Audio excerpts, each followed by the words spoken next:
and welcome back to You Know Who. I'm your host, Brian Heinz. Hey, before we get started, please like this video, subscribe to my channel, and click the bell for notifications, and be sure to check out my Patreon page. While You Know Who may be going on hiatus till the new Doctor Who starts up, you've got comic book issues, you've got Geek riffs, I've got more shows coming out, and it's patrons like you who help these videos get made. Well, we've waited long enough. It's the season finale. Maybe a wholly unexpected finale at that. Will we see Susan? What's the Rani planning? Let's dive right into this two-parter. First up, it's Wish World.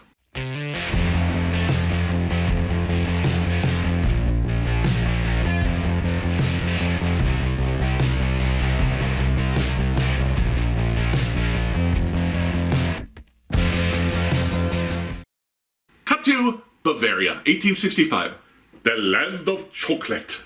A midwife arrives at a hut. They're just about to deliver their latest child. The midwife, Frau Rani, remarks how the man is the seventh son of a seventh son with 7 sons of his own. She takes the baby, and every time she kisses it, she blows out. The wife, Violet, turns into violet flowers. The other sons, ducks. The father, an owl. Ah yes, the classic Bavarian folktale of the witch who stole a baby from wise old Mr. Owl, who is married to a flower, who bore him a flock of ducks. It may not make sense to you, but keep in mind, we were very boring back in the 1800s. London, 2025. John Smith is in bed with his lovely wife, Belinda. And look, it's their non-space baby, Poppy. Oh, and toxic male, Conrad, is on the telly proclaiming another wonderful day. Tomorrow is May the 24th, 2025. The big day, and coffee cups keep breaking. And who is at his door when he heads to work? Why, it's Ruby Sunday. Does she know him? No. Is he the doctor? No. She meets Belle and Poppy, but he doesn't have a daughter. Belinda calls the police. Someone is expressing doubt. Ruby runs right past John's neighbor, Melanie Bush, who's disposing of her own broken mugs. Oh, and by the way, there are giant skeleton monsters in a palace suspended over London. John goes to work at a familiar headquarters under the watch of Kate Stewart. He encourages Christopher to ask Kate out, but mistakenly calls him beautiful. Men can't find other men attractive. What is this? They're distracted by another broken mug, and the day of work begins at the Unified National Insurance Team. Belinda and Poppy have tea with her mom and aunt. Auntie asks about Poppy's birth, but neither Melinda nor her mother can remember the details. Doubt leads to more broken mugs. What? It's my favorite mug. I didn't break it just for this bit, did I? Why am I asking you? Why don't I know? Oh my god, it's not just reality that's breaking down, it's the fourth wall! Stay back! My god, there aren't many of you. Belinda freaks out, runs into the woods, and engages in some primal scream therapy. The Rani arrives at her sky palace where Mrs. Flood is holding down operations. She's brought some mortadella, and Mrs. Flood makes Conrad a sandwich. This is actual plot. He's kept in a small room with the Bavarian baby. It's so much work. But Mrs. Flood knows Conrad wants the world to be a better place. And that baby is always smiling, occasionally laughing. Rani hooks up the doctor's vindicator to a giant clock. It's charged up to 99%. Tonight, they will find the one who is lost. Ruby and Shirley, former scientific advisor at UNIT, recognize one another. In a homeless camp where the disabled and different live, they all mention they have doubts about the world, but why does Ruby? She has memories of the doctor and living through 2025 before, and it was different, referring to her past lives in the episode 73 Yards. Her own mother called the cops on her for expressing doubts, and she's now on the run. And she does not trust Conrad Clark. But since he only preaches perfection, the disabled can't be seen by the rest of the world. Listening to Conrad at home, John Smith misses a momentary glitch of Susan Foreman. Wake. And the doctor said... Hey! Is that it? Oh, I'm sure she'll be back before the end. Then a new signal breaks through. Rogue, his time-lost lover, still trapped in a hell dimension, warns him. Tables don't do that. Before his signal is lost. Well, thanks for that, chap. Sorry I never rescued you from that purgatory you're imprisoned in, where you're perpetually pursued by the angry bird people I trapped you with. I think their relationship was a little one-sided. And I am not going to attempt to do a Shooty Gatwa impression. Belinda hears coffee cups breaking. John has them stacked on the table, and they simply drop through it. Belinda calls the cops. John is having doubts. They haul him away, but then Mrs. Flood is there. Belinda's mother called the cops on her for her earlier freakout. Doubt breeds doubt. The doctor and Belinda are brought to the Rani. Does he remember her? Does he know where his TARDIS is? Oh, and hey, the doctor doesn't have a child. He's starting to remember. They're 9 minutes away from May the 24th. The doctor's memories return. They are the last remaining Time Lords, along with Mrs. Flood. This all happened when the doctor awoke the ancient gods. That baby is Desiderium, the god of wishes. Still not as good as Desilu, the god of TV.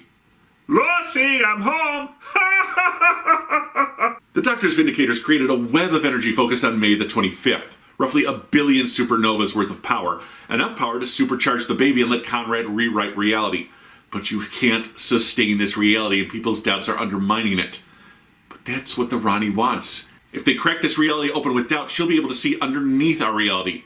And the Doctor doubts harder than anyone. He's the key to breaking it.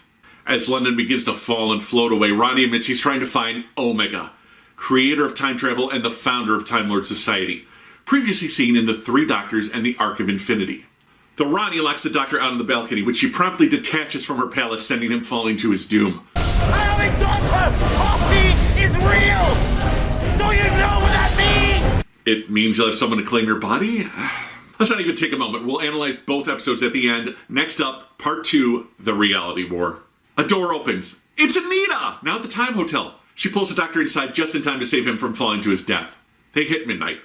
Ruby and Belinda find themselves reset back at their homes.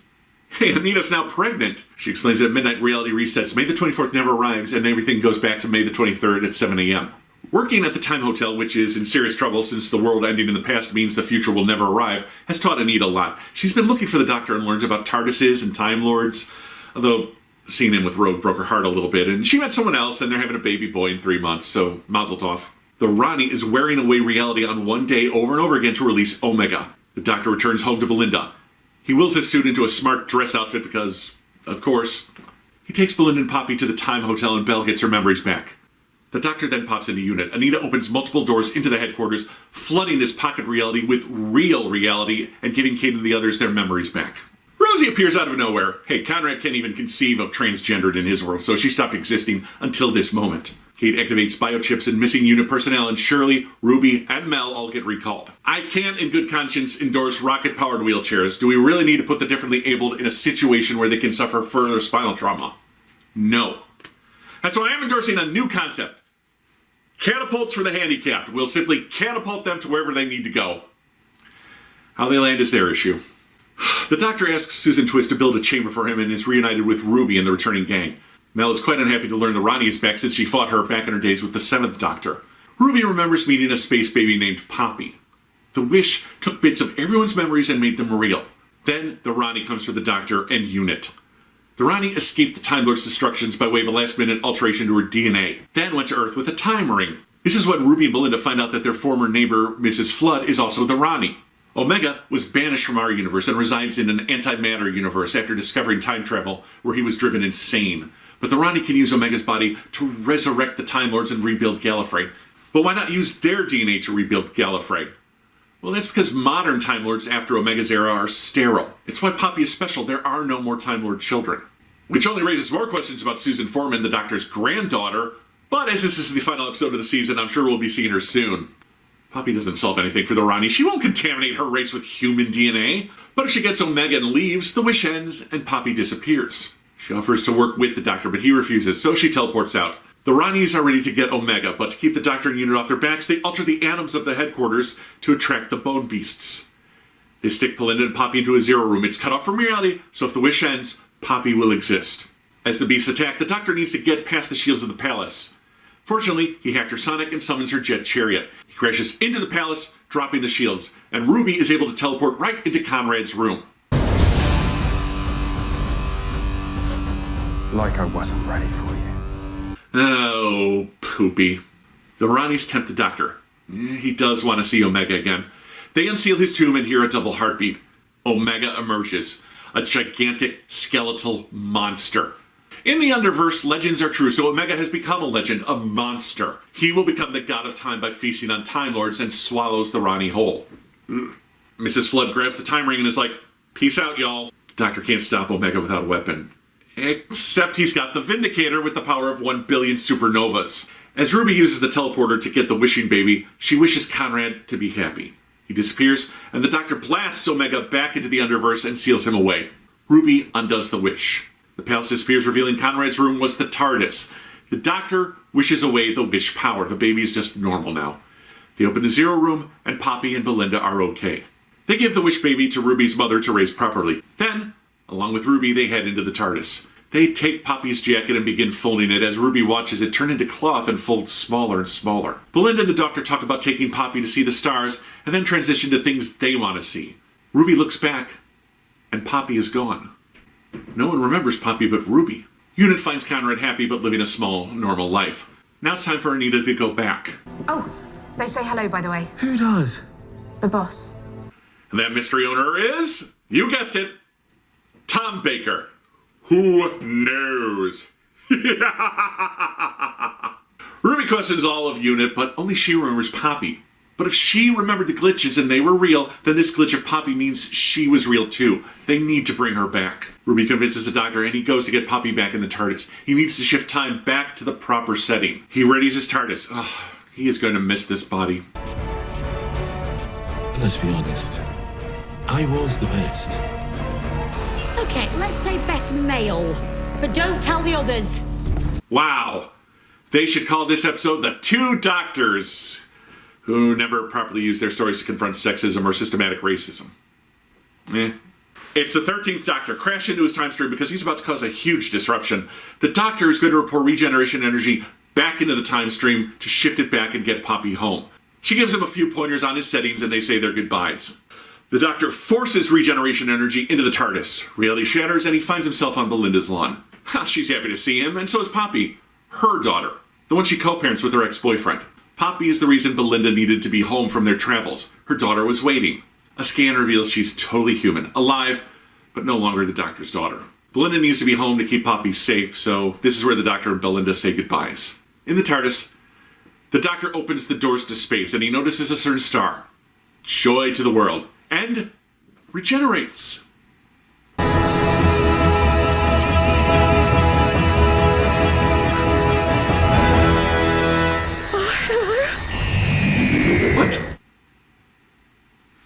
What? What more can be said? Well, a lot, actually. Let's dive into my review of Wishworld and the Reality War. Wow, where to begin? This was about 3/4 of a good story and an okay 1/4 epilogue. It was fast-paced, and I never felt like there was a slow moment that wasn't adding something to either the world building or the story. Even scenes like Belinda screaming in the woods informed us that somewhere deep inside these people realize they're trapped in this imperfect world and are trying to get out. And the new world itself didn't feel slapped together from a story point. They made it clear it wasn't working. People were downing it, cups were falling through tables, and everyone was just kind of accepting it. Now, usually in these alternate realities, the story is A, someone did something to cause it, now B, here's what we have to do to fix it. There was none of that here. There was no quick fix. Also, the 1-2 punch of moving from the Rani being the villain to Omega being the threat was a different way of doing things. Usually the villains are working against one another, or working together in perfect harmony to kill the Doctor. The Rani, working to find Omega for her own nefarious purposes and really trying to sideline and use the Doctor, was kind of a nice switch up.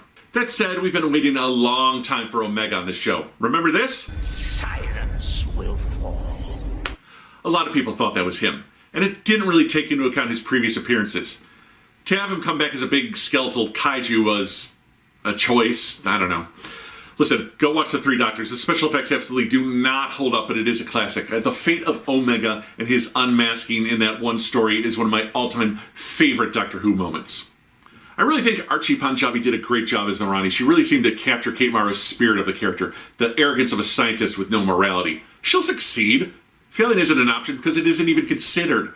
Of course, like always, it blows up in her face. She and Anita Dobson had a great double act going. I do wonder what happens with the Rani now. Can she regenerate again? When you buy Regenerate, it seems like the new person becomes the real version of you and the older one becomes subservient. Not that happened with the Doctor and the Doctor. I mean, when Tennant became Gatwa, he didn't become Gatwa's sidekick. Although that would have been kind of cool. Maybe I'm reading too much into it. I do have to wonder if we'll see the Rani again and if she'll be played by a new actress. I am starting to wonder what the point of Unit is. New base, robot assistants, time travel technology, and they just wait for the Doctor to show up. All they really did this time was put tracking chips in people and shoot cannons off from their big secret towers. Like a Republican conspiracy. So, Susan. Carol Ann Ford. Last surviving cast member of the first cast of Doctor Who. What the fuck? There was no payoff for her cameo in Interstellar Song Contest. You finally bring Susan after teasing her for all of Shooty's run and nothing? What the hell? Although, allegedly, the original plan was for Susan to return and lead into a cliffhanger for the season. But this was changed when Shooty decided to leave early. Speaking of pointless cameos that don't pay off, Rogue is back. Still trapped in purgatory, but able to transmit the Doctor television signal apparently, and completely aware of the rules of this alternate wish world despite not being there.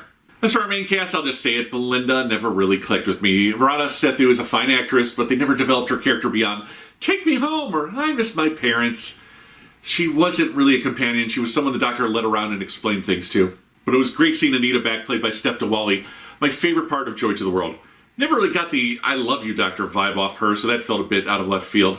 Interesting hook for the Time Hotel, so I do hope we see her again at some point. The whole "I just work at a hotel" thing plays with a sense of innocence or a lack of self-confidence in the character. I really would have liked to have spent more time with her. On the other side of Belinda is Ruby, who it felt like throughout the series grew as a character, throwing challenges at her in the form of her toxic ex-boyfriend and finding a way to defeat him that didn't involve killing. Millie Gibson has been an absolute delight. Over the last 2 years, we've seen Ruby grow as a character and shows that she can now handle things without the Doctor.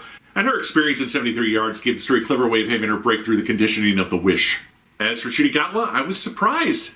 I was surprised he ended his run this early. After this episode, apparently, he said that the physical and emotional stress of the role caused him to want to get out. It's a shame because he was very good at it, but I never felt like he grew into the role like some do. His Doctor seemed to work best against those unknown elements that even the Doctor didn't understand fully. I like the confidence this Doctor always exuded. I just wish he had more moments of vulnerability. When you see past the bravado, that's when I feel like you really get to know the Doctor. In the finale, he was confused, funny, and resigned, all beats he's hit before on the show. Nothing here felt extraordinary by way of Ncuti's acting, but often a finale is about the monsters and the surprises, less the actor getting to be daring. Wrapping this all up, it was nice to see Jodie back, but that Yaz reference made me sad. And one final thought, is Billy going to be the new Doctor permanently, or is this like a David Tennant thing, back for 3 specials, then regenerates? I don't know. Do you? Let me know. So, somewhat unexpectedly, we've come to the end of the 15th Doctor era. But just what are we going to expect from the 16th? For now, all I can say is that I give Wishworld and The Reality War 4 out of 5 stars. It was good, it was interesting, but it wasn't always bold. So I'm not sure when the Doctor will return, but when when she does, I'll be there. Until then, this is You Know Who, and I'm your host, Brian Heinz.